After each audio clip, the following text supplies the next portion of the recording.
Chers élèves, bonjour. Ravi de vous rencontrer une autre fois dans une nouvelle vidéo.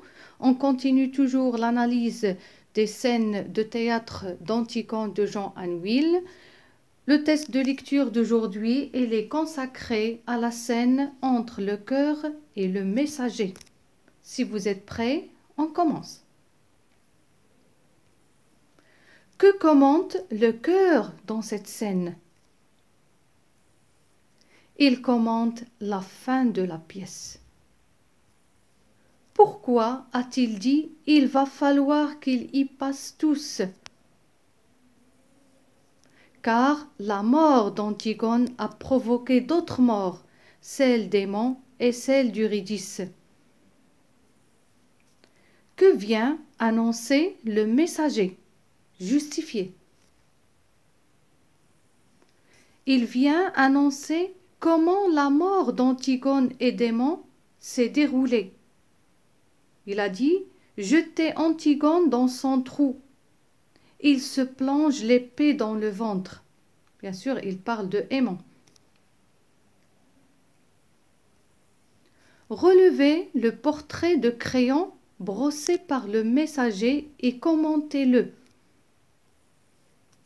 Pour le portrait physique, roi suant, les mains saignent, ses cheveux blancs, ce vieil homme tremblant.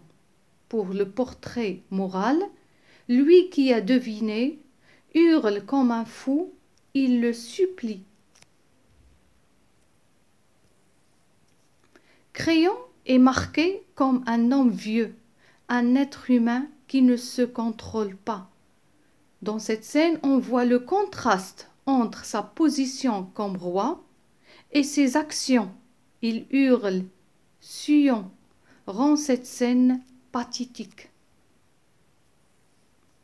Quelle impression dégage le tableau de la mort d'Antigone et d'Aimon?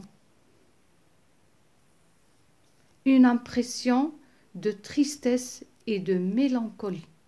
Antigone est morte, Aimon aussi elle est mort, ils sont morts d'une manière tragique, donc cela nous donne une impression de tristesse et de mélancolie.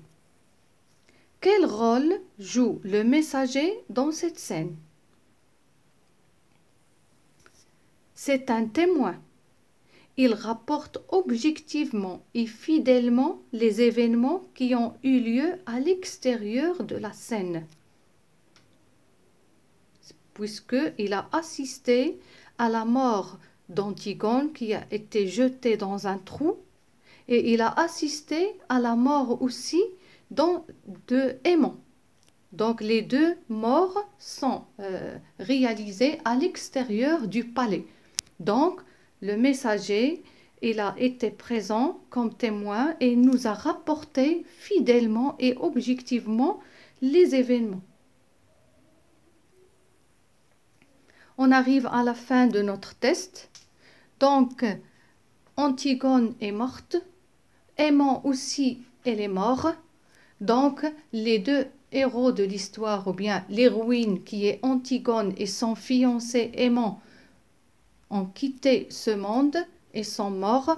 Donc on verra par la suite ce qui va arriver dans les deux dernières scènes. Merci pour votre attention et à bientôt.